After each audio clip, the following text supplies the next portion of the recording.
de Desarrollo Urbano del Ministerio de Vivienda para entrar a hablar de ciudad, de vivienda digna, de derecho a la vivienda y todo ese tema tan importante. Antes, Juan tiene algo que contarte.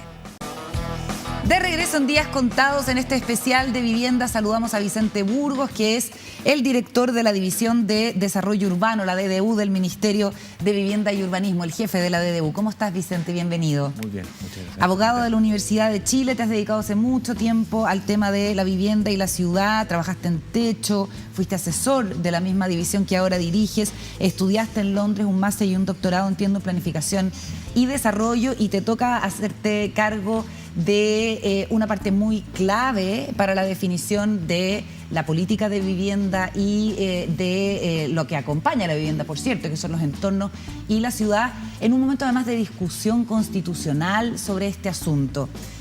¿Por dónde crees tú que tenemos que iniciar esta conversación en el contexto de lo que además se conoce como una emergencia por el déficit de vivienda? Muchas gracias, Lola. Mira, yo creo que básicamente tenemos que partir por el plan de emergencia habitacional.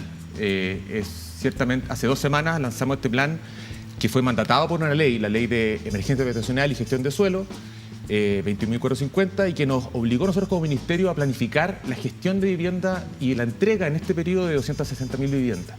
Eso es una meta que de alguna forma lanzamos con esta planificación que establece metas regionales y comunales en cuanto a la entrega de viviendas. De aquí al 2026. Tipo. Así es. 260.000 viviendas. Así es, para tratar de paliar un déficit que es bastante mayor. Estamos hablando en torno a las 640.000 viviendas de déficit hoy día. Familias que no tienen vivienda hoy día actualmente. Entonces, eso ha requerido una respuesta por parte del Ministerio, no solamente de alguna forma de los subsidios, sino que también en cuanto a la gestión de suelo, en cuanto a apurar procesos, en cuanto a hacer una coordinación con las municipalidades, con los gobiernos regionales, en fin, tratar de convocar a una función pública, al Estado, para responder a esta emergencia, al fondo, que ciertamente nos urge bastante tener que atender. Recordemos los énfasis que puso el presidente en el lanzamiento del plan de emergencia de vivienda hace un par de semanas. Este Plan Nacional de Vivienda que se ha presentado hoy día, que es intersectorial, que aborda de manera responsable y con épica y ética el poder avanzar y enfrentar la crisis de vivienda que tenemos en Chile, es un tremendo logro de los equipos de trabajo del Ministerio. Yo les quiero agradecer, los quiero felicitar y les quiero decir de que cuentan con todo el apoyo del gobierno para sacar esto adelante. Esto le va a cambiar la vida a muchas familias chilenas. Y vamos a estar ahí al pie del cañón para cumplir lo que hemos prometido. Bueno, se enfrentan varios problemas en este escenario: el precio y la disponibilidad del suelo urbano, la mayor demanda y la baja en la construcción de las viviendas, el aumento en los precios de la construcción, el factor stock por la pandemia es muy importante, el tema de los subsidios, si son suficientes o no, hay una serie de factores. ¿Y qué está pensando el gobierno como para, de alguna manera, me imagino yo, revolucionar este asunto con otras formas de construcción? Bueno, efectivamente, un problema que teníamos hasta hace poco es que la respuesta del Estado era monocausal, ¿no? Teníamos una forma de atender este problema, que era la entrega de subsidios. Y este plan lo que hace es diversificar la oferta. O sea, no solamente nos quedamos con las líneas ya tradicionales, que son el DC49, DC19, ya son bien conocidos, sino que también nos abrimos primero a la construcción industrializada, por ejemplo, que es una forma de apurar procesos. ¿Qué significa eso? Significa de alguna forma que cuando se inicia la construcción se pueden realizar procesos industriales de construcción. En consecuencia, uno no tiene que montar la vivienda exclusivamente en el terreno, sino que se pueden hacer procedimientos antes y de alguna forma se llega con la casa no lista, pero sí lista para armar. Prearmada. Prearmada. Okay. Y eso implica un ahorro del tiempo bien importante, considerando, por cierto, que nuestras viviendas tienen un estándar bien alto, sobre todo en cuanto a resistencia sísmica, lo que ciertamente demora los procesos. Entonces, creemos que en esa apuesta hay una posibilidad bien importante de apurar procesos. No solamente esa, hay otras más también. O sea, también nos estamos abriendo, por ejemplo, la posibilidad de que empresas puedan destinar suelos de ellos para vivienda para sus trabajadores, por ejemplo. Entonces también estamos atendiendo otro tipo de demanda que creemos que hoy día no está suficientemente cubierta por las líneas clásicas, podríamos decir, del ¿Y cómo ministerio. sería eso?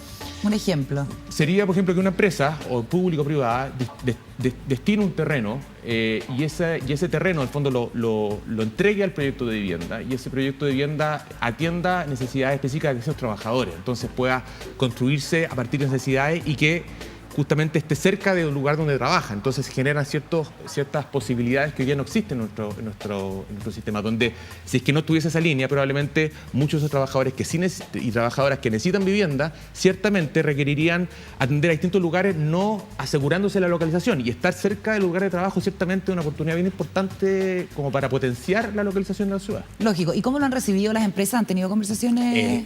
No tengo ninguna oficial actualmente, pero ciertamente hay alto interés. Ya nos han preguntado bastante por esta cuestión, que todavía no está lanzado, pero está dicho acá en el plan de emergencia. Perfecto. ¿Qué más?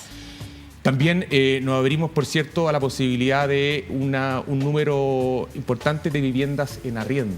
Esto es que los municipios puedan administrar, con el apoyo del ministerio, la construcción y posteriormente puedan disponer de viviendas para las necesidades que ellos encuentren en el territorio. Y esto dice relación no con reemplazar la vivienda en propiedad, sino que con dar una alternativa para muchas familias que lo que requieren es una solución más bien de urgencia, temporal. En el fondo hay gente que está recién moviendo su lugar, hay gente que está de paso, está en una vivienda por un tiempo y hay algunas emergencias que también tienen muchas veces con familias que lamentablemente se dividen, mujeres en estado de violencia intrafamiliar muchas veces que requieren lugares donde el Estado puede dar una respuesta. Ya, el punto es que entiendo que el problema eventual del arriendo es que la demanda sea mayor que la oferta y el que logra el arriendo se quede, digamos, se instale ahí y no tenga ningún incentivo para salir, y es más, tenga incentivos para eventualmente subarrendar, ponte tú, de manera informal. Sí, esos son dos problemas bien clásicos de la vivienda en arriendo, en el fondo. Y ahí se requieren dos cosas. Primero, una autoridad municipal, por eso municipal, porque tiene que conocer las dinámicas del territorio, tiene que estar bien encima del proyecto. Entonces, si esto se hiciera a nivel central, probablemente tendríamos mucho más riesgo, pero si es que hay una municipalidad activamente participando, ciertamente va a estar más al tanto de las necesidades y ciertamente tratando de asegurar quiénes son las personas, las familias que requieren estar ahí. En cuanto a la estadía de largo plazo, bueno, ciertamente teniendo una política robusta también de vivienda en propiedad, ciertamente el incentivo, creemos nosotros, va a estar a que la vivienda finalmente sea una vivienda en propiedad en el largo plazo, en otra vivienda, y que esta vivienda bien localizada pueda de alguna forma tener un dinamismo mayor que justamente... O sea, que la persona tenga en el horizonte una vivienda definitiva. Así ha sido...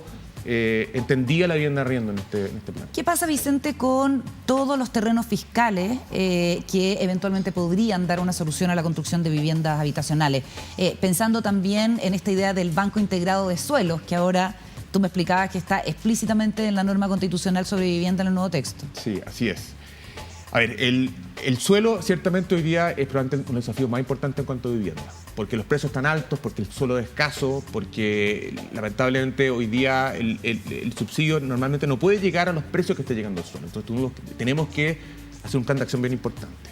Una parte de ese plan de acción del Banco de Suelo tiene que ver con disponer suelo bien localizado público a proyectos de vivienda. Eso implica un esfuerzo no solamente de nuestro ministerio, sino que de todos los ministerios, de cualquier organismo de la administración del Estado que disponga su suelo para este fin. Y eso también esta ley de emergencia habitacional dispone ciertas herramientas mediante las cuales nosotros podemos solicitar suelo bien localizado, apto para viviendas sociales, en coordinación con el Ministerio de Bienes Nacionales, que ha sido, junto con nuestro ministro Carlos Montes, ha habido mucha coordinación para poder detectar de manera correcta, rápida, cuáles son estos terrenos bien localizados. Porque puede haber un organismo del Estado que no quiera entregarlo, porque es parte de su patrimonio, porque... O sea, no es tan fácil, me imagino. O sea, nuestra idea es que este plan de emergencia sepa convocar. Y en muchos casos, el convocar va a ser tratar de encontrar formas de que ese suelo se disponibilice para proyectos de vivienda bien localizados. Porque...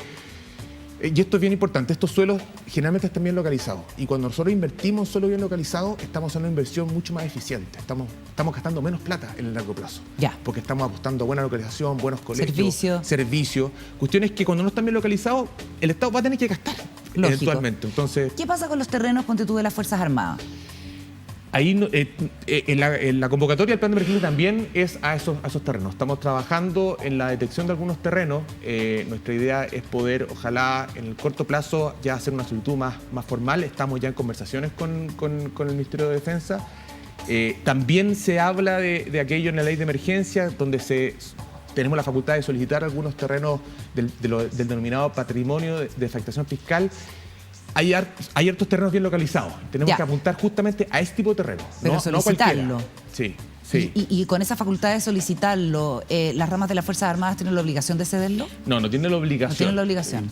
Pero creemos que la lógica pública del plan de emergencia va a lograr convencer alta voluntad. Ya, se requiere alta diplomacia en eso, entonces. Sí. ¿Ya? ¿Y quién está llevando adelante esas conversaciones? El ministro... el propio ministro Montes. El propio ministro Montes, con la ministra Javiera Toro también están muy involucradas en el asunto. ¿Qué pasa con las empresas constructoras que se han especializado en construcción de vivienda social, que cumplen con los estándares que el Estado les exige, que son estándares que no son bajos, como tú mismo decías, por la situación sísmica de nuestro país, en fin, y que están en crisis por lo que decíamos, la falta de stock de materiales, el aumento en el precio de los proyectos, sencillamente no les están dando los presupuestos? Eso efectivamente es un problema bien importante que estamos enfrentando, no solamente en cuanto a la vivienda. Cualquier tipo de obra que haga nuestro ministerio está enfrentando hoy día una nueva realidad. Estamos hablando de aumentos de precios muy altos. El plan de emergencia indirectamente toca algo. Nosotros tenemos que ejecutar estas 260.000 viviendas. En consecuencia, tenemos que encontrar la forma de que esas empresas que trabajan con nosotros, que trabajan con nuestros subsidios, puedan llevar a cabo su objetivo.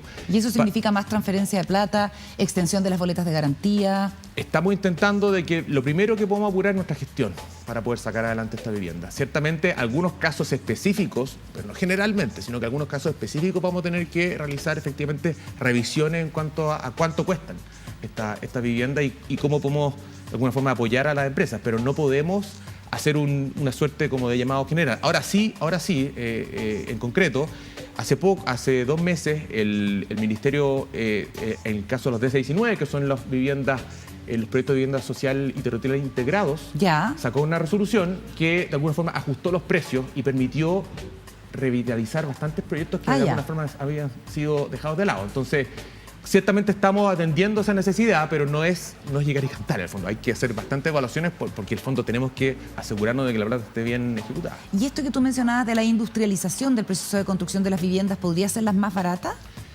Eso creemos también, en el fondo, que la ejecución de vivienda, los tiempos, si uno gasta menos tiempo en ejecutar una vivienda, ciertamente hay gastos que se ahorran. Claro. Gastos generales que se ahorran.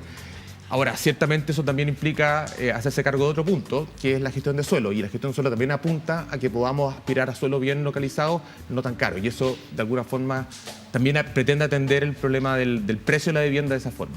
¿Cómo ve la DDU la problemática de las tomas con la legislación actual, que después de determinada cantidad de horas ya no se puede expulsar a la gente? Hay una necesidad, pero también hay mafias, hay control territorial y podríamos decir que el caso emblemático es el del empresario Alejandro Correa en Concón, donde todavía, y a pesar de la intención de la familia de eventualmente poner a disposición de la autoridad ese terreno para que se haga un proyecto de vivienda social que dé solución a las personas, no se puede sacar a la gente. Ahí tenemos un problema bien importante. Yo creo que primero hay que distinguir el fenómeno de los campamentos, y esto lo ha dicho el ministro, de estos últimos años distinto al campamento que trabajábamos hace 10, 15 años, donde había organización y de alguna forma había una intención de, no sé si apurar, pero de consolidar una vía a la vivienda propia, muchas veces en otro sector.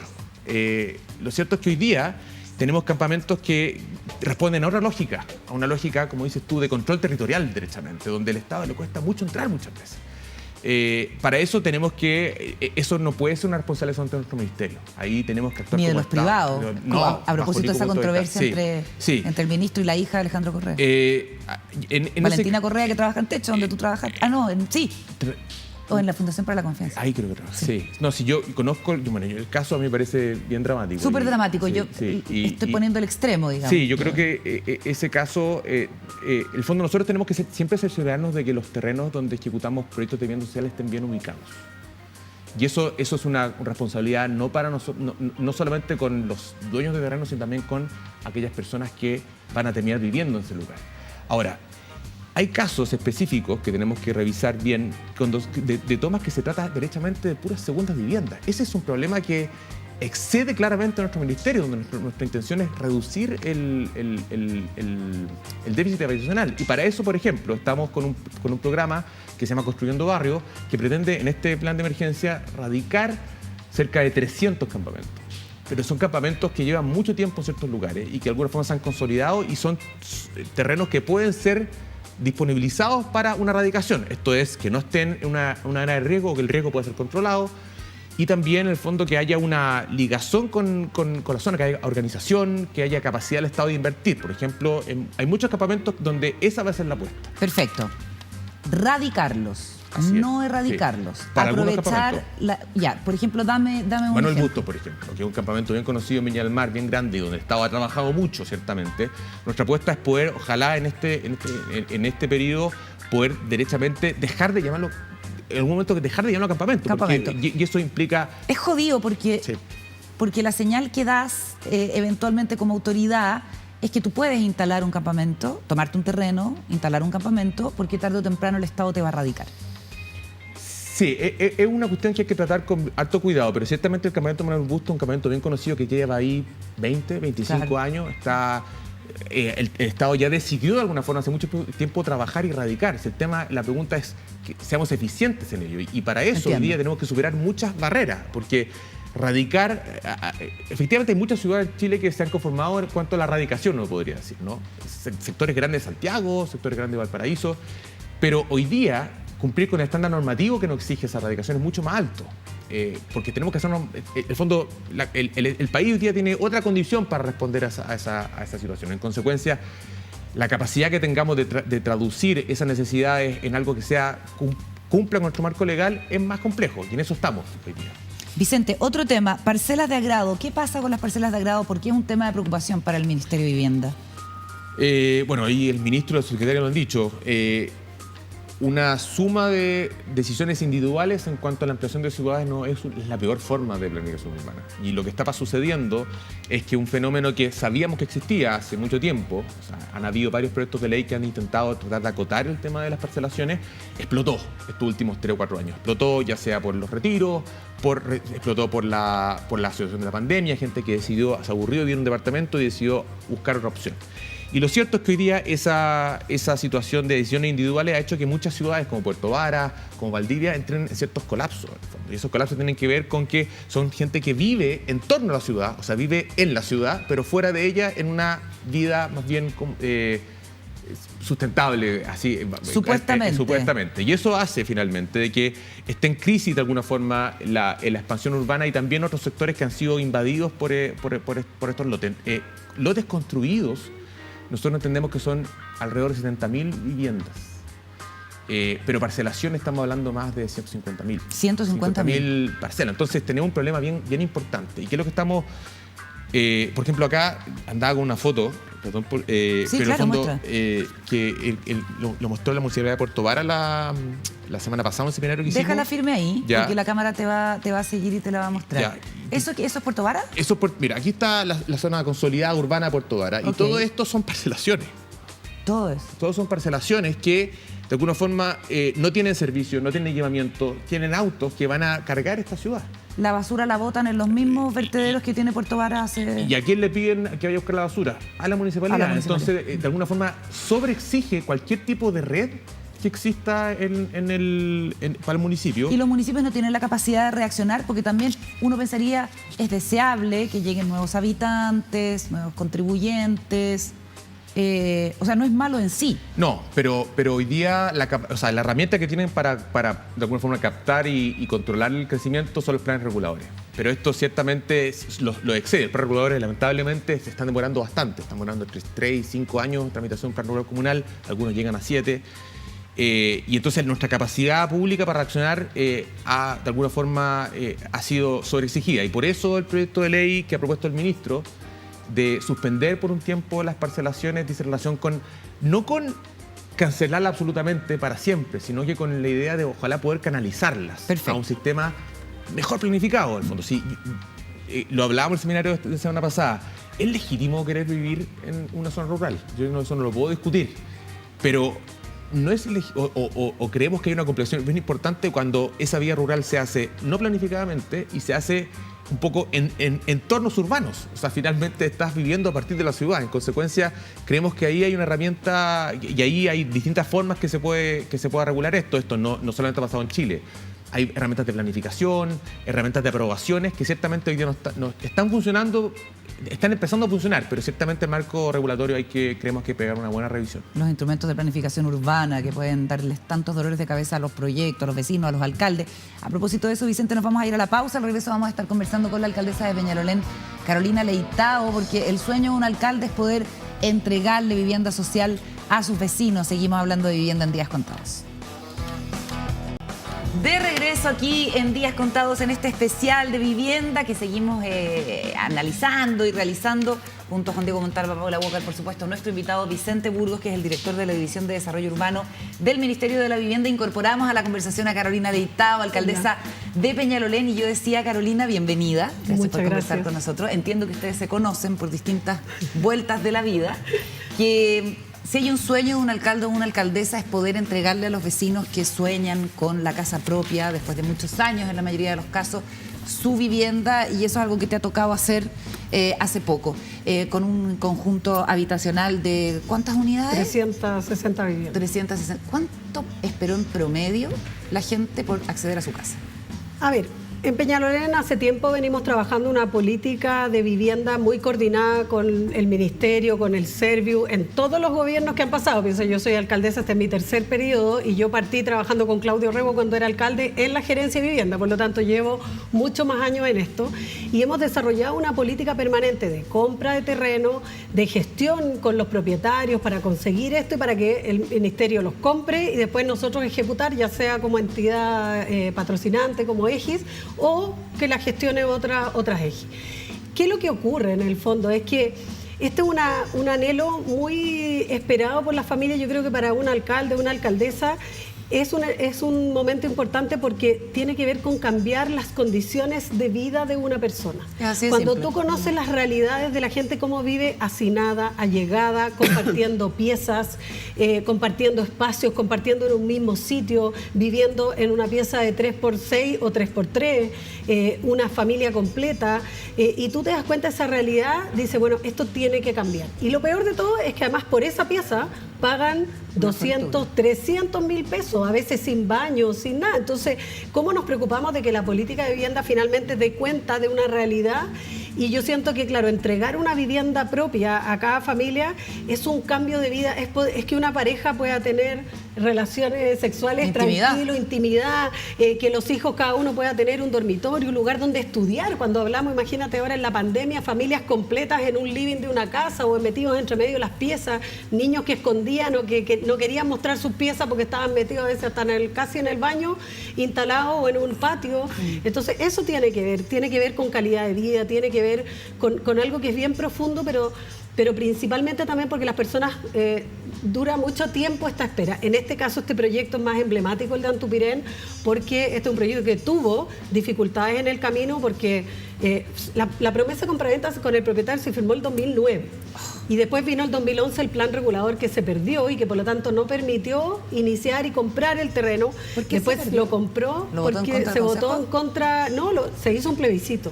Y se perdió por distintas razones, por el tema de vivienda social, pero también por otros temas que iban involucrados. La convivencia. No, sí, pero mira, lo que pasa es que este proyecto está colindante a la comunidad ecológica, por ejemplo, pero habían otros proyectos de vivienda social que estaban colindantes a otros sectores y que también, por supuesto, se opusieron a que estos terrenos tuvieran, y claro, un tema de convivencia, de discriminación, de clasismo. Sí, yo creo, finalmente, y se pierde el plan regulador. Y eso, cuando yo asumo como alcaldesa, tengo que asumir el compromiso de reiniciar un proceso de discusión de plan regulador, y esto es el 2011. Y después viene el 2016, nosotros modificamos nuevamente el plan regulador y uno de los vecinos, tres vecinos del conjunto, impusieron un recurso de protección y pararon el proyecto. Y la obra estuvo paralizada. Y después vino la pandemia, nosotros retomamos con otros recursos, con el Serviu, etcétera, se retomó, pero después vino la pandemia, estuvo nuevamente paralizada. Entonces, finalmente fueron 11 años que pasaron para poder entregar este conjunto, que además tiene un estándar, que como lo decía uno de los dirigentes, le decía, mire, familia acá, aparte del tamaño de la vivienda, no tiene nada que envidiarle ni a Chicureo, ni a ni una cosa. Nosotros queremos lo mismo, y tiene un estándar que es una casa mediterránea, son casas y departamentos, porque se hizo un trabajo de hacer una conexión con lo que había al lado. Al lado hay puras casas, por lo tanto... ¿Qué superficie tienen, alcaldesa, las casas? En este caso 56 metros cuadrados, entiendo por ahí, entre 56 y 58 metros cuadrados entre las casas y los departamentos. ¿Cuál es el estándar? La casa es ampliable, sí. Ampliable. Sí. O sea, el estándar ideal de metro cuadrado es discutible porque depende de la familia, pero lo que importa es que sean ampliables, creemos nosotros. De que haya la posibilidad de que se pueda seguir ampliando la construcción sin atacar la plusvalía de la vivienda, en el fondo. Porque si es que uno no tiene programada esa ampliación, muchas veces pasa igual, pero de manera no programada. Entonces, en este caso no es así, el fondo. Estos departamentos tienen 3 dormitorios, un baño, y en el caso de discapacitados que tienen metrajes más amplios de los baños, las puertas, etcétera, a veces tienen 2 dormitorios para poder tener espacios más grandes. Sí. Alcaldesa, buenas noches, no la había saludado. ¿Qué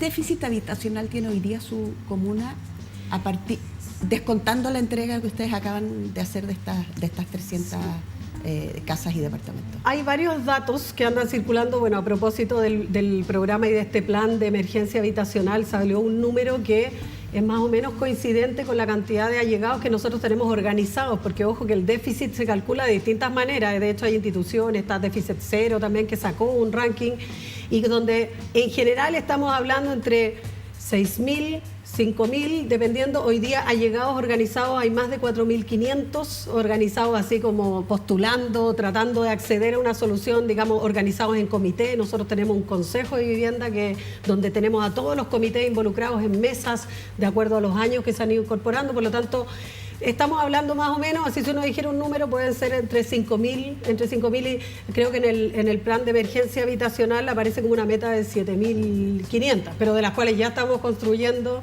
más de 2.500. Nosotros ya estamos en construcción, nosotros llevamos un proceso de construcción que no ha parado desde hace más de 10 años.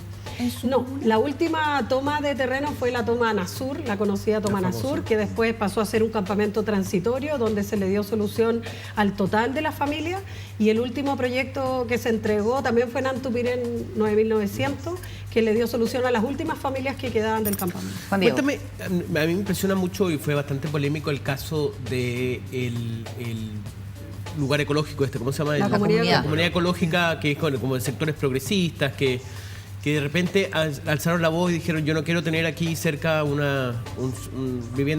soluciones habitacionales. ¿Cómo solucionas un conflicto de ese tipo social entre este sector que supuestamente era tan progresista, pero que hasta que le llegó su... Sí, yo creo que como en todas las cosas se generó que 3 vecinos de la comunidad ecológica interpusieron este recurso, y por supuesto que toda la comunidad ecológica quedó instalada como la opositora, y entonces ahí se generó también un puente y un diálogo con los dirigentes de la comunidad, donde muchos se acercaron a decir: oye, nosotros no estamos de acuerdo con esta demanda, nosotros queremos a estos vecinos y queremos generar estos puentes. De hecho, estuvieron en la inauguración de los departamentos, llevaron un árbol de regalo, unos arbolitos para poder plantarlos ahí en el sector, y además quedaron muy envidiosos porque la sede social del conjunto es mucho mejor y se la vamos a pedir prestar. Pero en general es porque hay que generar puentes. ¿Y sabes por qué? Porque lo primero que hay que sacar aquí es el estigma y finalmente la discriminación como fuente de pensar que porque una persona viene a una vivienda social va a venir de determinado sector. Y yo le decía: oye, cuando alguien, no solo en la comunidad ecológica, en cualquier lado, si tú te compras un departamento, ¿tú crees que al que viene al lado tú le vas a pedir el certificado antecedente el que viene al lado? Oye, podría ser cualquiera de los que hoy día están con clases de ética o qué sé yo qué, podría ser tu vecino. Entonces uno dice: mira, aquí en todas partes... En ese caso también sería grave que fuera tu vecino. Por supuesto, pero me refiero que en todas partes pasa. Y por lo tanto no es la excepción, pero tampoco es la regla.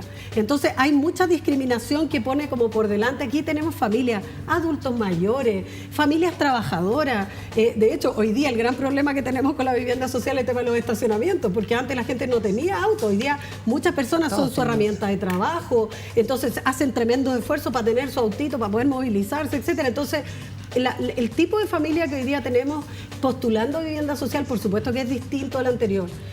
a los que vimos en otros años, que eran personas con más años, que llevaban más tiempo esperando. Hoy día son familias más jóvenes, con varios hijos. O sea, también ha cambiado la configuración de la persona, del tipo de familia que postula. Del postulante, y eso también requiere una adaptación de la política. De la autoridad. Déjame preguntarle, Carolina Vicente, porque estamos en un momento constitucional donde se consagra en la propuesta de nueva constitución el derecho a la vivienda digna y a que el entorno también sea propicio, a la ciudad, tal cual. Algo que hasta ahora en el texto constitucional no estaba explicitado. De hecho, se ha venido gobernando el tema de la vivienda por decreto desde la dictadura, si no me equivoco, Vicente. ¿Cómo ves ese cambio y qué pasa con las expectativas que se puedan generar respecto del cumplimiento de ese derecho? Yo creo que es una tremenda oportunidad. Es una tremenda oportunidad porque de alguna forma nos permite a nosotros establecer un cronograma para discutir en serio la vivienda y dejarla como una política de Estado. Efectivamente, como tú dices, hoy día la vivienda se regula por decretos. O sea, hoy día el DC-19, el DC-42 son puros decretos supremos. Ha pasado en algunos casos anteriores donde llegan gobiernos y bajan algunos estándares o cambian las condiciones de postulación y dejan gente afuera. Es un drama que ha pasado en algunos casos específicos. Entonces, creemos que la inclusión del derecho a la vivienda y la ciudad, y también hay una cuestión, hay un artículo transitorio en la Constitución que establece que nuestro ministerio en 2 años va a tener que entregar al Congreso una propuesta para regular el derecho a la vivienda en la ciudad y el banco de suelo. En consecuencia, se nos abre una oportunidad para hacer una revisión bien potente de todo nuestro marco legislativo y poder de alguna forma cumplir con ese mandato constitucional y hacer una revisión de leyes que tienen, hay muchas que tienen más de 40, 50 años, la Ley General de Construcciones, la ordenanza, por cierto, es un decreto, pero revisar esa ley para los desafíos de los tiempos, donde el desafío de hace 40, 50 años era, ¿cómo motivamos la construcción?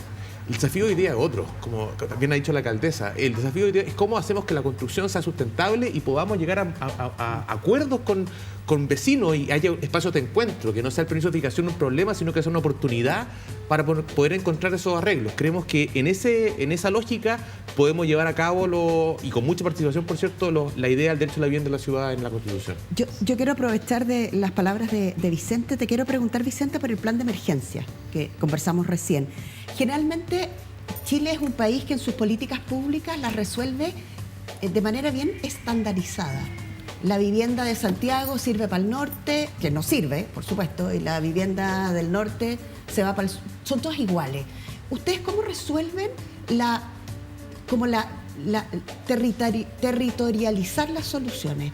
¿De qué forma este plan de emergencia es capaz de trabajar con las regiones, con las especificidades que tienen las regiones climáticas, de cultura, obviamente de situación de migraciones, de etcétera? pertenencia? Pertenencia cultural, eso habla también la norma constitucional. El plan de emergencia yo creo que da un paso adelante. No creo que cumpla absolutamente con lo requerido, pero ciertamente da un paso adelante reconociendo el rol de 2 formas. Uno, reconoce el rol de los municipios en cuanto a la detección y a la participación en cuanto a las soluciones. Abre la posibilidad, por ejemplo, del arriendo, en algunos casos céntricos creo que es bien importante. Y en cuanto al diseño, hay 2 cuestiones. La Ley de Emergencia Habitacional le pide al Ministerio que establezcamos un procedimiento de banco de viviendas tipo con pertinencia regional. Esto es que nosotros podamos establecer ciertas condiciones mínimas para el cumplimiento de requisitos regionales. Ciertamente la vivienda, por ejemplo, la utilización de madera en algunas regiones del sur es mucho más popular que la utilización de madera en el norte, donde no tiene mucha popularidad. Entonces, ahí hay que tenemos que ajustar. Ahora, ciertamente los proyectos que hoy día estamos ejecutando, el DC-40 y el DC-19, tienen la capacidad de adaptarse hoy día. ¿Qué proyectos? De los decretos supremos, las líneas actuales del Ministerio tienen algunas nociones de diseño distinto de pertinencia, pero ustedes van a dar un salto. Sí, con esto la gracia del plan de emergencia habitacional es que al detectar las necesidades por comuna y región, podemos dar una respuesta a esa región, a esa comuna. Y esa respuesta puede variar en cuanto a su solución. Por ejemplo, no puedo decir todavía cuáles, pero hay algunas regiones que han señalado que les gustaría motivarse por la autoconstrucción. Y eso es un paso bien importante para el Ministerio. Y esa autoconstrucción está de alguna forma contemplada por algunas regiones del norte. Entonces, que antes no estaba. No estaba. Perfecto. Juan Diego. No, en el tema de la vivienda social, a mí hay un tema, yo soy un absoluto fan de las migraciones. Creo que es importante, los países hoy día sin migraciones no funcionan y en Chile la verdad que no ha sido muy amistoso con el tema de las migraciones. ¿Qué pasa con los migrantes y las soluciones habitacionales? ¿Cuál es la política que tienes tú? ¿Un migrante tiene derecho a una solución habitacional? Igual que, digamos, en igualdad de ¿Como condiciones. un chileno? Un migrante que recién llegado no tiene. Lo que tiene que tener certificado de residencia hoy día para aspirar a las políticas de vivienda. O sea, al fondo no se requiere. En algún momento, el año 2011, si mal no lo recuerdo, hubo un requisito especial. Que era tener certificado de residencia y 5 años más. Ya. Eso era derechamente una medida ya casi discriminatoria en el fondo, porque te exigía algo, ya habías cumplido el plazo para tener residencia y no podías esperar, sino tenía que esperar aún más tiempo. Hoy día se habla de certificado de residencia, en el fondo que de alguna forma establece una condición mínima, pero que te permite de alguna forma ser hábil de subsidio. Pero ese certificado de residencia ciertamente tiene algunos requisitos. Y no hay hoy día, para ser bien claro, una política especial de vivienda para migrantes. Porque puede haber un mito en torno a eso, dices Sí, tú. sí. De que los migrantes Pero los van a tener migrantes vivienda. pueden. O sea, pueden postular, ya teniendo y cumpliendo los requisitos, pueden postular igual que una persona. Claro. Pero cuando ¿Y genera ya- conflicto en las comunidades el hecho de que un migrante acceda a una vivienda? O sea, claro, cuando hay otra persona esperando, dice, bueno, ¿por qué hay...? Sí, claro. Pero también la política de vivienda genera, por ejemplo, puede postular, en el caso de las personas tienen que postular en grupos familiares, pero hay excepciones. Los adultos mayores pueden postular solos, las personas con reconocimiento de la CONADI como indígenas pueden postular solos, por ejemplo, no con grupos familiares. O sea, hay algunas excepciones. Entonces, todas esas excepciones siempre provocan de alguna manera como conflicto, pero yo creo que eso se resuelve en la medida que tampoco es masivo hoy día, sino que más bien son algunas personas que llevan muchos años viviendo acá y que por lo tanto tienen el mismo derecho a hacerlo. Y el Sí, a factor propósito- migrante, ¿cómo se ha vivido? Perdona, Paula, en la comuna, en todos estos años que tú eres alcaldesa, has visto cómo iba aumentando la población migrante, ¿no? Sí, absolutamente. Bueno, nosotros lo visibilizamos primero en nuestros colegios municipales. Yo creo que la matrícula pública se salvó con la migración en su minuto. En Santiago- porque en iba Santiago en era- caída sí. absolutamente libre y llegó un minuto que se estabilizó y uno empezó a mirar que la cantidad de personas migrantes que llegaban a nuestros colegios municipales y eso empezó como a estabilizar la matrícula. Así lo notamos al principio.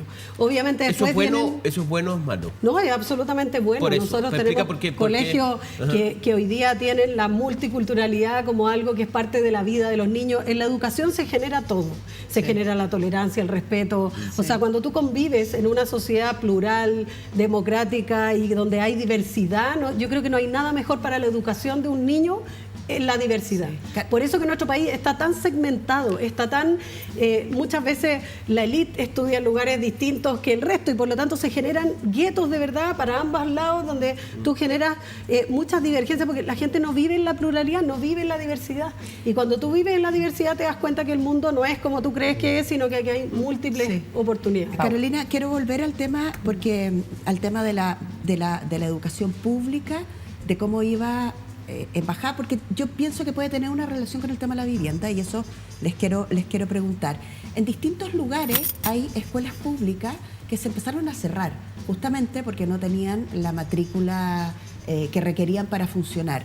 ¿Se ha pensado y están pensando ustedes en utilizar infraestructura que hoy día, puede ser que en tu comuna no, pero en otras comunas sí, como establecimientos educacionales que pudieran reformarse, adecuarse o transformarse en espacios que puedan ir resolviendo la crisis habitacional de manera transitoria? ¿Está dentro de los planes, Vicente? Está dentro de los planes utilizar terrenos públicos que hoy día no se están utilizando para proyectos de vivienda, ya en distintas formas, donde el Estado de alguna forma pueda mantenerse de alguna forma como propietario o derechamente en el régimen normal, que es entregar una vivienda en propiedad. En el caso de terrenos que ya no son utilizados por educación, Infraestructura, generalmente, por lo que hemos indagado, no es pública esa infraestructura. Muchas veces tenía que ver con infraestructura de colegios subvencionados, muchas veces que no eran privados. La verdad es que nosotros estamos haciendo un mapeo de todos los terrenos públicos. Y nos hemos encontrado con otros terrenos públicos, no tanto los de educación, para ser sincero, lamentablemente, porque efectivamente nosotros tuvimos una idea parecida de que son lugares generalmente muy bien ubicados, en sectores consolidados, y que además, y ahí aprovecho de decir una facultad que tenemos nosotros, tenían uso de suelo habitacional, uso de suelo de equipamiento educacional. Entonces no eran tan importantes para el mercado. Y nosotros hoy día, a partir de la ley de emergencia, tenemos la facultad, que hay que usar con mucho cuidado, por cierto, de cambiar la normativa de manera más rápida. Hoy día siempre la tuvimos, pero hoy día tenemos una herramienta de manera más, podemos hacerlo de manera más rápida. Entonces hoy día los serbios tienen la capacidad de comprar suelo estratégico. Y para eso estamos hoy día mapeando distintos terrenos, públicos o privados. ¿Con cuánta gente mapean? Hoy día estamos haciendo un trabajo bien importante. Es que de partida no solamente nuestro ministerio. Está el Ministerio de Bienes Nacionales. Nosotros tenemos un equipo consolidado de gestión de suelos que el Ministerio de alguna forma había incipientemente hecho, pero que hoy día tenemos un mandato y esperamos un mandato constitucional de poder hacer esta gestión de suelo. Y eso creemos que es bien importante. El suelo, de alguna forma, el suelo y la gestión de suelo público había sido un poco dejado de lado por el Ministerio. Hubo un banco de suelo hace muchos años, pero fue progresivamente eliminado porque de alguna forma era un espacio, lamentablemente, muchas veces un espacio para la corrupción. Sí, pues. Entonces, para la corrupción. Sí, claro, porque... cambiaba el uso. Explícanos, eso es interesante. No, es interesante. ¿Qué es lo que pasaba? Muchas veces había un actor que lograba subir un 0,1 UF metro cuadrado, 0,2, cosa que se notó hace poco, pero que recibía una parte y, en el fondo, auspiciando un terreno que el Ministerio comprase. Entonces, nosotros tenemos que tener una herramienta muy potente porque nos permite, de alguna forma, ser un comprador, entre comillas, preferente de suelo bien ubicado, pero hay que tener mucho cuidado también. Tenemos que tener muchos ojos y muchas revisiones para evitar, de alguna forma, reventar esta herramienta. Ok, ¿no? Carolina. Sí, no, yo iba a agregar que acuérdate que la nueva ley de educación pública traspasa todos los colegios municipales a los servicios locales. Por lo tanto, nosotros nos tenemos que desprender de todos los colegios. Por lo tanto, eso es una conversación que tendría que tener el servicio local con el Ministerio de Vivienda. Pero ojo que, como decía Vicente, hay muchos lugares, estos colegios están ubicados en zonas de equipamiento. Y si el plan regulador las determinó como zonas de equipamiento es por algo. Porque o no había otro equipamiento o se necesita una escuela en ese sector, etcétera. Ahora, ¿por qué ha bajado la matrícula? Y esa es otra historia, pero en el fondo hay colegios que terminaron siendo comisaría. No sé si se acuerdan, en Ñuñoa había un colegio que terminó siendo la comisaría de Ñuñoa, que está ahí detrás del Estadio Nacional. Entonces, oye, en varios lugares. Entonces, yo creo que nuestra tarea ahí más bien es cómo fortalecemos la educación pública, porque demanda hay, y porque nosotros lo que hemos hecho, por ejemplo, es fortalecer la trayectoria educativa, es decir, la educación técnico-profesional. O sea, uno, más que tratar de eliminar colegios, digamos que yo creo que hay muchos otros bienes públicos, o sea, inmuebles públicos que uno pudiese aprovechar. Creo que lo más importante ahí es dedicarse a esos otros, más que tratar de eliminar. Yo creo que hoy día son necesarios y probablemente la matrícula y lo que digo ahora yo creo que va a aumentar. Déjame cambiar el foco de la conversación, salgamos de la vivienda de emergencia, salgamos del grupo de ciudadanos que puede postular a los beneficios que el Estado le puede otorgar y concentrémonos en ese grupo de clase media a quien le está resultando privativo comprar una vivienda, sobre todo con la situación económica que estamos viviendo ahora. Una pareja joven, sin hijos, ya no puede soñar con la casa propia, o no por lo menos en los términos de crédito y de accesibilidad con los que contaba antes. ¿Cómo lo miran ustedes desde la DDU?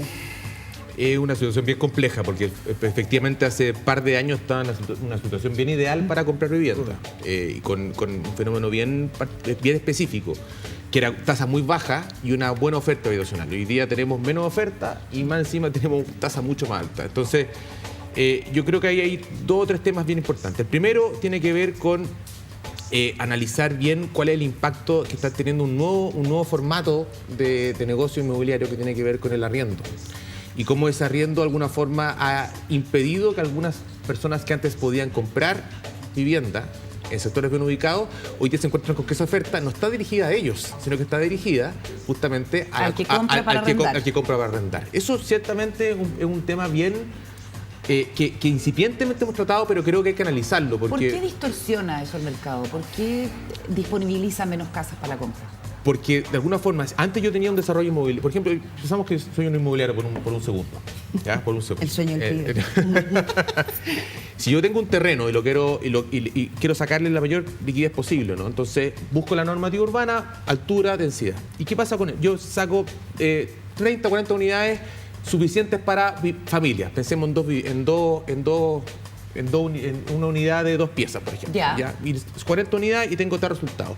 Generalmente, si tomo ese mismo edificio y lo divido, lo parto aún más y lo hago en piezas de una pieza, para arriendo voy a poder sacar más unidades probablemente y mi negocio inmobiliario va a ser mucho más atractivo, mucho más rentable. Entonces, para mí, lamentablemente hoy día no tenemos una forma de incentivar o de mandatar a que ese desarrollo inmobiliario tenga que cubrir necesidades habitacionales, y muchas veces esa oferta se va al arriendo. Y como hay en otros países. Efectivamente. Ahora, pero lo que pasa es que en otros países generalmente el Estado está muy metido en el asunto del arriendo. En el fondo no conversa con la demanda, eso es lo que Eso es lo que estoy tratando de decir. En el fondo, sí, perdona, no, solo que aquí, a ver, yo creo que los instrumentos del Estado, yo creo que en el tiempo que llevo de gestión pública y de política, uno tiene que aprender que los instrumentos tienen que estar al servicio de las personas y no al revés. Entonces a veces la gente se enamora de los instrumentos, que crea, que idea, y yo creo que tiene que estar al revés. En este caso yo creo que la política, que por ejemplo en el caso de la política de vivienda tiene que adaptarse a las nuevas realidades, porque lo que queremos es que la gente tenga vivienda y tenga mejor calidad de vida. ¿Es eso propiedad sobre la vivienda? Quizás no.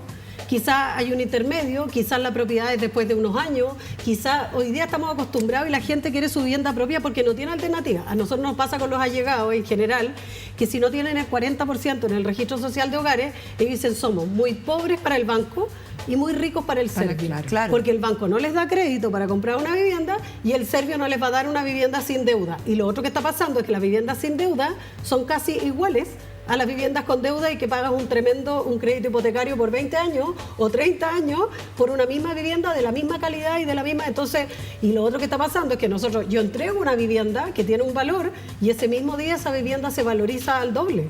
O sea, si esa persona después quiere comerciar, ahora tiene varios límites, son 20 años, etcétera, pero, por ejemplo, lo que dio origen las casas, ¿se acuerdan usted cuando se hablaba de las casas Chuy, porque eran de colores, que fue la que dio solución al campamento Nasur?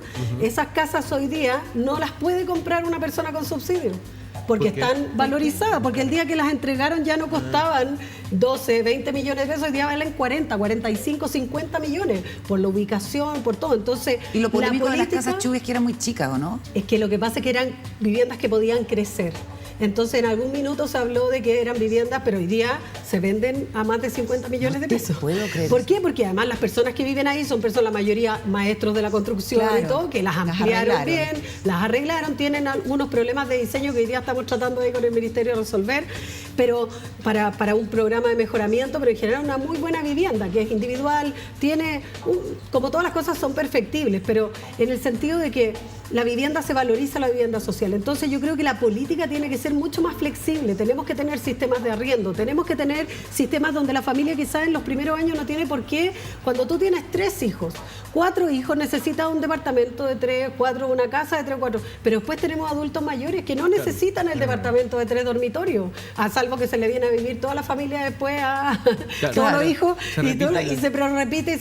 Entonces yo digo, tenemos que tener viviendas transitorias, por ejemplo. En el caso de los adultos mayores, un claro ejemplo, el adulto mayor que tiene un departamento en el 4º piso, porque cuando tuvo su vivienda tenía 20 años con su familia y hoy día no puede bajar las escaleras. Entonces, el Ministerio tiene algunos programas para tratar de transar, pero no tiene un buen músculo y por lo tanto hay que mejorar eso. Alcaldesa y Vicente, justo qué bueno tenerlos como en la mesa. ¿Conversa la autoridad con la autoridad local? ¿Ustedes logran juntarse, armar mesas y participativamente? Por el mismo lado iba yo, cómo flexibilizar desde el Ministerio los instrumentos para que una autoridad local pueda aplicarlos a la realidad. Bueno, el plan de emergencia, como te comentaba antes, está abriendo un poquito el naipe en cuanto a posibilidades. O sea, establece la posibilidad de viviendas en arriendo, establece la posibilidad también de algunas viviendas en leasing. O sea, estamos tratando de recuperar algunas herramientas que el Ministerio tuvo y que de alguna forma, como dice muy bien la alcaldesa, la vivienda, el subsidio no cubre o cubre de mala manera, derechamente. En el fondo hay entrega de vivienda que dice, bueno, aquí hay una solución del Estado que podría haberse ajustado de otra forma. ¿Y contra quién hay que pelear? ¿Contra intereses particulares? ¿Contra legisladores? ¿Cuál es la piedra de tope para avanzar? Monstruo de 7 cabezas. Hay que superar estos prejuicios, creo yo. ¿Prejuicios? Sí, porque, por ejemplo, nosotros incluimos acá el tema del arriendo y salió mucha gente a decir, se acabó la vivienda en propiedad. Lo mismo pasó con el debate constitucional, que está diciendo, mira, se acabó la vivienda en propiedad. Chuta, en cualquier política de vivienda de largo plazo se tienen que considerar todas las herramientas, todas. Y ahí también tenemos que ser capaces de involucrar también al sector privado en esa cuestión. Pero creemos que este plan de emergencia es un paso, no es el único, faltan muchos, pero de alguna forma abrirnos a distintas posibilidades nos permite cubrir mejor las necesidades. Yo creo que ese punto del plan de emergencia va a ser uno de los requisitos. De hecho, el número de 260.000 es un buen número, nos exige bastante. Pero creo que la parte más importante del plan de emergencia está justamente en esa parte, en el sentido de poder diversificar nuestra oferta y llegar a lugares donde ya no estamos llegando o estamos llegando de mala manera. ¿Sabes cuál es la clave? Y esto no como que algunos se atreven a decirlo, hay que recuperar el rol protagónico del Estado. Esto es una política pública como la salud. Sí, cuando uno dice, oye, el sistema privado, la ley de mercado, no logra resolver eso porque tiene otros incentivos. Por lo tanto, aquí hay que recuperar el rol. El Estado se fue deshaciendo del tema y de hecho dejó de prestar porque el crédito que prestaba el Estado nadie lo devolvía, entonces el Estado no quería desalojar familias que no devolvieran los préstamos estatales, entonces se lo pasó a la banca privada y así, pucha, si hay que hacer un desalojo no es el Estado. Yo creo que hay harta cosa ahí hay que buscar mecanismos para que la gente cumpla, para que todo, pero yo creo que el rol del Estado tiene que ser mucho más protagónico porque el mercado no lo resuelve. ¿Te gusta la norma constitucional en ese sentido? Sí, absolutamente. Aprueba, Carolina Leitao. Aprueba esa norma absolutamente. Aprueba la nueva Como estamos en horario nocturno, puedo decirlo porque no estoy en horario de trabajo. Sí, ojo, porque estamos bien, nos tienen así cortitos. Pero yo creo que justamente en el ámbito más de vivienda la participación de los comités de Peñalolén fue bien importante en la redacción de esa norma. De hecho, quedaron el 85% de la propuesta, yo la suscribí en esto que se podía suscribir propuestas, yo suscribí la propuesta en el tema de vivienda, tal cual como quedó, y creo que el rol del Estado, y ojo, es el rol del Estado con alianza con los privados. Okay. Esto no es que el Estado se haga cargo de todo, no, aquí hay que hacer acuerdos y hay que decir, oye, mira, tú haces esto, yo hago esto otro, yo te doy incentivo, tú construyes, pero yo te doy el subsidio, pero yo te limito ciertas cosas, pero te incentivo por el otro lado y se pueden lograr resultados mucho mejores. Tengo una última pregunta para Vicente. Tenemos datos realizados o levantados por Techo que dicen que a nivel nacional es la Araucanía el lugar donde hay más campamentos y más familias viviendo en campamentos. Que más ha crecido. Y que más ha crecido, efectivamente. Dice, se posiciona como la primera en el aumento de familias viviendo en campamentos. Después le sigue Arica y Parinacota y finalmente en la región metropolitana. Conversábamos antes que nos parece un dato tan curioso porque nos habríamos imaginado que la región metropolitana era la que más había aumentado, o el norte, que es el lugar por donde están pasando de manera tan profusa las personas que vienen de otros países. ¿Por qué no nos explicas este aumento de la Araucanía y qué tipo de familias son las que están en la Araucanía viviendo en campamentos? El aumento de la Araucanía es alto porque efectivamente en primer lugar habían menos campamentos. En consecuencia, cualquier crecimiento de campamentos debe ser potencialmente más alto. O sea, el número de la Araucanía en campamentos igual sigue siendo bajo si lo comparamos con las regiones con mayor déficit. ¿Por qué se produce ese aumento? Derechamente porque hubo una suerte de... hubo migración, como en todas regiones han enfrentado esta migración y la verdad es que la Araucanía tiene menos disponibilidad de suelos y ese es finalmente el drama que está viviendo en aquella región, que el sentido de que las distintas Temuco y para las casas particularmente hoy día tienen alto déficit y tienen mala capacidad, tienen un plan regulador muy antiguo. Y tienen alta demanda. ¿Qué tan urbano? El plan regular, lo estábamos revisando justo ayer, el plan regulador de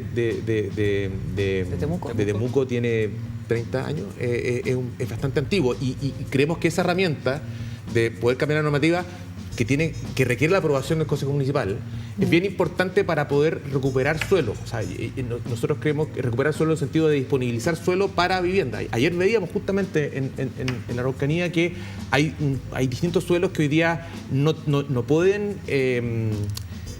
podríamos sacarle más el jugo de alguna forma. Podríamos generar una densidad acorde a las necesidades con buen estándar, por cierto, porque aparte este plan de emergencia tiene que cumplir con un buen estándar, no es cualquier tipo de vivienda y en el fondo atender esas necesidades. En cuanto al crecimiento específico de cada campamento de la Araucanía, no tengo información, no está acá, pero ciertamente tiene que ver en parte con que la oferta que existe en la Araucanía hoy día de suelo es baja. Entonces es difícil hacer un proyecto de vivienda hoy día en la Araucanía. Vicente, y ustedes son parte también, me imagino, del plan Buen Vivir, ¿no es cierto? Sí. Sí. Ahí el plan Buen Vivir nos ha exigido, a nosotros ahí particularmente, nos exigió algunas soluciones específicas, no solamente en cuanto a proyectos de vivienda, sino también a los proyectos más bien urbanos, particularmente el programa Pequeñas Localidades, que es un programa que nos permite a nosotros llevar inversión pública a sectores de menos de 20.000 personas, donde generalmente es difícil levantar proyectos. Este programa de Pequeñas Localidades lo que hace es un plan maestro y levanta necesidades. Ese programa nosotros estamos enfocándolo mucho en este plan, el plan Buen Vivir del Sur. Perfecto. Se nos acabó el tiempo. Ha sido muy interesante la conversación. Carolina Leitao, Vicente Burgos, muchísimas gracias por conversar con nosotros. Un tema, por cierto, de la mayor importancia en este momento en nuestro país. Nosotros nos vamos, termina esta edición de Días Contados. Muchísimas gracias por la compañía. Hasta luego, Paula. Chao, Carolita. Hasta la próxima, Juan Diego. Hasta la próxima. Nos reencontramos. Chao, chao. Gracias por venir. Gracias.